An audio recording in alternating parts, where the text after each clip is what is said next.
Just as a little side note, a lot of the audio in this podcast was recorded at separate times throughout one night.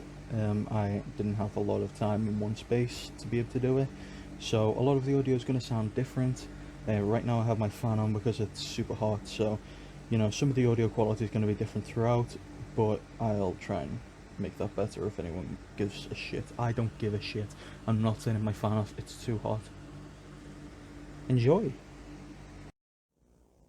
Hey everyone, welcome to the first episode of the Cumpster podcast.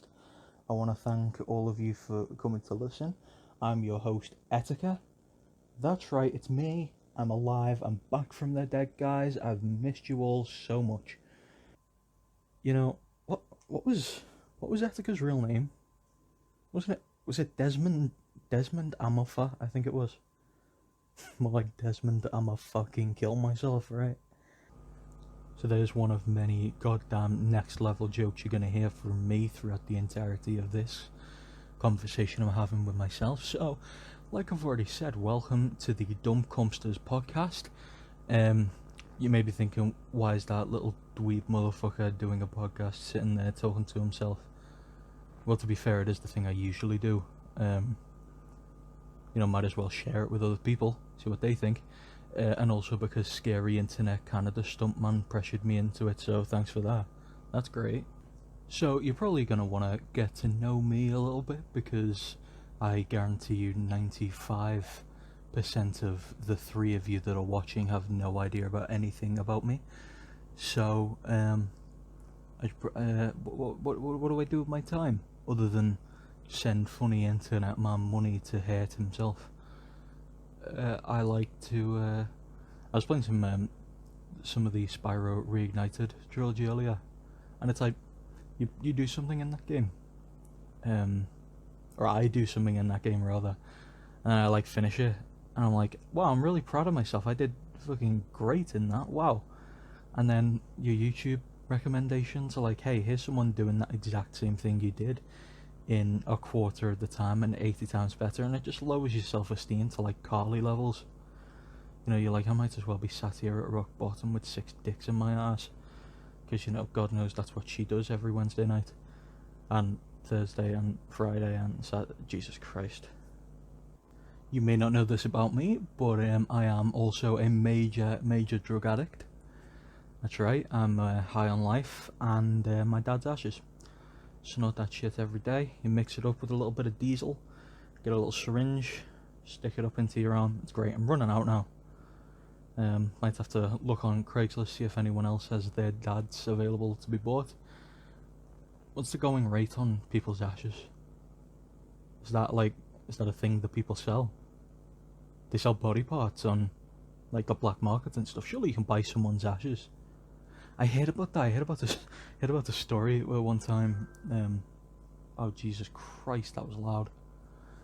I heard about this story one time where somewhere in like Mexico, it was a bunch of Mexican people who broke into this house. It was it was a major mansion type house, and they broke into it, and they didn't find a lot of super valuable stuff, but in a cupboard they did find 2 big bags full of white powder. And they were like, holy shit, heroin. Heroin, what the fuck am I talking about? And they were like, holy shit, cocaine, this is an absolute score. This is some of the most valuable stuff we can get. So they took it back and they snorted a shitload of it and then tried to sell the rest. Turns out it was the dude who lives there, it was his dog's ashes. He had 2 Great Danes. And he'd had them cremated, kept them in bags in a cupboard. And yeah, how if you get someone cremated, I know from experience, I've had my dad cremated. He's dead. He kicked the bucket a long time ago. We have him in a little box. In fact, the guy who advised us on it was like, you should get a box that looks really shitty and made out of cardboard to put him in. And we're like, why? And he's like, well, if you put them in an urn, they're more likely to be stolen. And I'm like, well, what burglar is going to see an urn and think, holy shit, that must be full of valuable shit? Urns, that's where everyone keeps their valuables, isn't it? That's where everyone keeps the jewellery. I bet I might find a couple of Nintendo Switch games in there. What, like what the fuck? Anyway, um, so we have him like we have his little shitty cardboard box that looks like a cheap wood flooring on a shelf. And we have like pictures of him around it, and we have like a candle, and it's just like a little memorial area. Memorial area. It's super nice, really well put together. It's nice to sit by and look at if you want to reflect or think about him or whatever. If you want to do any of that pussy shit, it's fine. Um, and even with dogs, like my brother, he had a dog for 13, 14 years, and that died, and he had it cremated, and he has the ashes sat there, and he has the collar on top of it. It's super, like, it's a sad thing, but it's nice to have that kind of memorial to them. This guy just got his Great Danes cremated, shoved them in like the back of a closet. I'm talking behind like an old bike, old furniture, Christmas decorations in the way. Not much of a shrine to these pets that he held so close to him. I have a small bladder. I know I have a small bladder because I have to piss every 20 to 30 minutes. Now, it's one of like three things. I either have a small bladder, which I find unlikely because every other part of me is big. I have prostate cancer, which I find unlikely because God already gave me hemorrhoids, so I don't think he's going to curse me with another arse symptom. The third option is apparently diabetes makes you piss 19 times a day or something ridiculous like that, so I've probably got diabetes. It's fine. I'm I get sleepy a lot, and I don't get enough energy, and I feel super lethargic, and I'm a lazy degenerate, so I've probably got diabetes, but the doctor is like, it's effort, isn't it? He wants to leave the house to sit and you ever sit in a waiting room and see gay magazines in there? You know how like there's magazines in a doctor's office? I've been to like a doctor's waiting room, and they've had like a gay culture magazine. I don't know what they read about. Isn't it just porn in those? And then they have like crosswords and puzzles and shit in them. I think that's what they are, right? It's like just a magazine, but it can't be porn because there's kids in there. Why would they leave a magazine there that would, unless it was brought in by someone? But who's that open? I've known some very open gay people, right? There's people who are super flamboyant. They'll walk around, with shirts that say the biggest fag on the planet, and God made me a homo and he loves me. And they wear short shorts that go no lower than their hips. And, they're the most open gays on the planet, but I've never seen a guy in the bus reading a boys' magazine. Or, like, Nuts. By the way, I only know these from friends of friends. I've never bought one. I don't have a description to bigdick.com. I've definitely never had my arsehole penetrated by 16 black guys.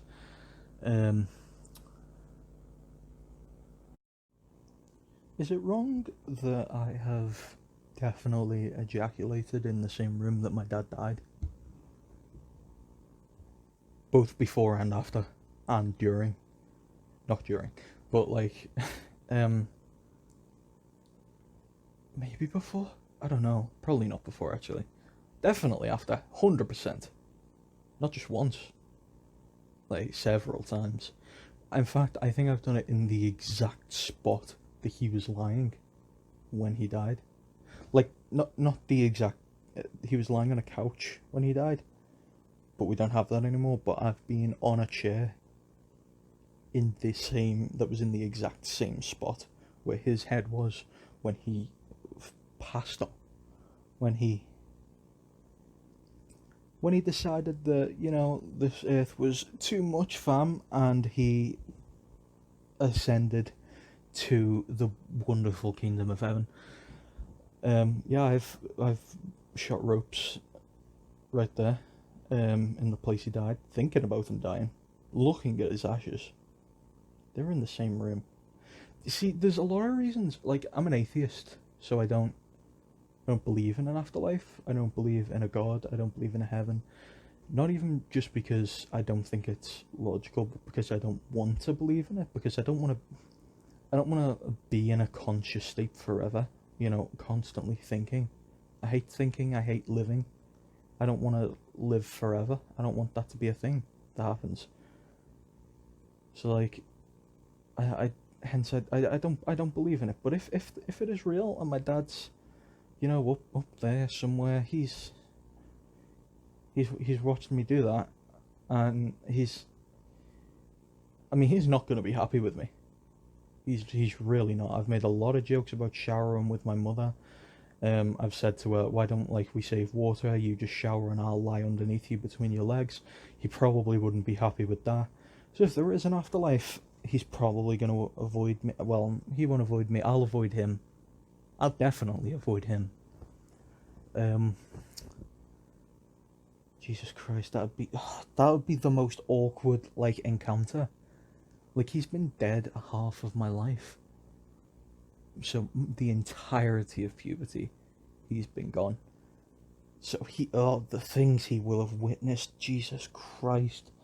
He has permanent access to my internet search history. He's seen me search everything. He's watched everything I've typed in. Oh God. Some of the things he's seen me do and witness and say. Oh Jesus Christ. If I could go back and look at that, I would want to kill myself. So him looking at me like, this is my offspring, I did this. I feel so bad for the guy. You know, another reason that I personally wouldn't like there to be an afterlife is because if there is that distinct heaven and hell, Jesus, I know which one I'm going to.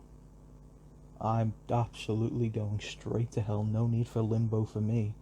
I don't need to be judged at the pearly gates. They're sending me to the fucking most painful layer. Because, I've never been a truly good person. I mean, who has? Really? You know, who's a good person? Name one truly good person. You know, there's that famous thing, he without sin throw the first, all that bullshit. I don't give a shit about religion. I think it's a load of bullshit. I think it's, designed to make the masses fall in line. But either way, I don't think there's any truly good people out there. You know, for me personally, what's wrong with me? What are my flaws? Jesus, where do I start? I have a list, actually. I have a list of 17 reasons why I'm a cunt. And it was only 17 because that's how many lines were on the page. So if I had put in the effort of turning over the page, it would be a much longer list. Point being, there's a lot of things wrong with me. You know, I specifically reasons I'm going to hell, at least in my private zones, when I'm in my private conversations. Believe it or not, guys, I've said the dreaded N-word. I'm really ashamed of it. Honestly, in fact, right, you know what? I'm gonna tell you a story. I have an N-word story. I say an N-word story. It's not a story about the N-word. It's a story that's gonna contain the N-word. So, trigger warning for the N-word. Anyone who's triggered by the N-word, leave now and forever, hold your peace. I'm going to say the N-word. Not right now, in the middle of the story.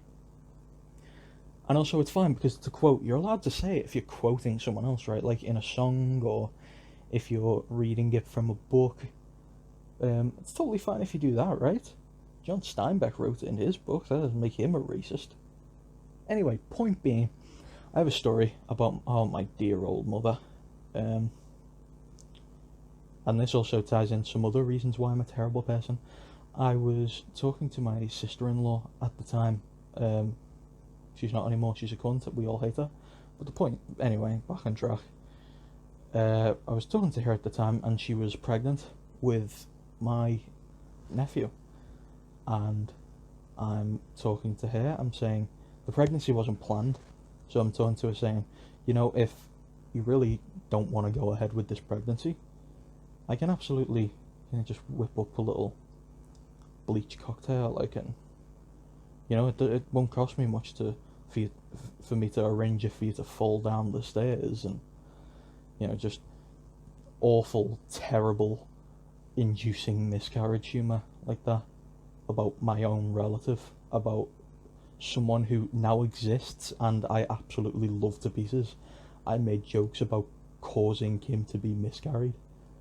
But anyway, yeah, I was making a lot of terrible, terrible jokes about forcing her to miscarry this baby, and she was obviously very offended, but she was going along with it because I was like 13, and we start talking about like abortions and how they have like anti-abortion protesters outside the clinics where you get it done.